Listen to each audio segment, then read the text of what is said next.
నేను ఈ బ్లౌజ్‌కి హుక్స్‌లు ఫ్రంట్ సైడ్ స్టిచ్ చేయలేదు. అలాగే బ్యాక్ సైడ్ కూడా స్టిచ్ చేయలేదు. సైడ్‌కి స్టిచ్ చేస్తున్నాను.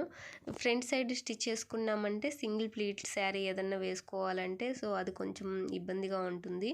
అలా కాకుండా బ్యాక్ సైడ్ హుక్స్‌లు అనేది స్టిచ్ చేసుకున్నామంటే అంటే సెల్ఫ్‌గా పెట్టుకోవాలంటే కొంచెం కష్టంగా ఉంటుంది. అందుకని నేను కొన్ని బ్లౌజెస్‌కి సైడ్ స్టిచెస్ అనేది పెట్టుకుంటాను. అలా పెట్టుకోవడం వలన మన బ్లౌజులు మనమే వేసుకోవడానికి కొంచెం అంటే ఈజీగా ఉంటుంది. బ్యాక్ హుక్స్‌ల కన్నా కొంచెం ఇలా సైడ్ హుక్స్‌లో అయితే కొంచెం కంఫర్ట్‌గా ఉంటది నాకు.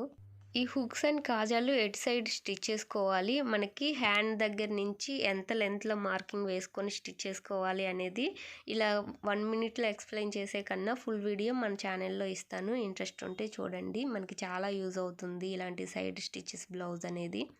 ఇలా స్టిచ్ చేసిన బ్లౌజ్‌ని నేను మల్టీపర్పస్‌గా యూజ్ చేస్తాను. లాంగ్ డ్రెస్‌కి, అలాగే శారీస్‌కి, ఇంకా హాఫ్ శారీస్‌కి కూడా యూజ్ అవుతుంది.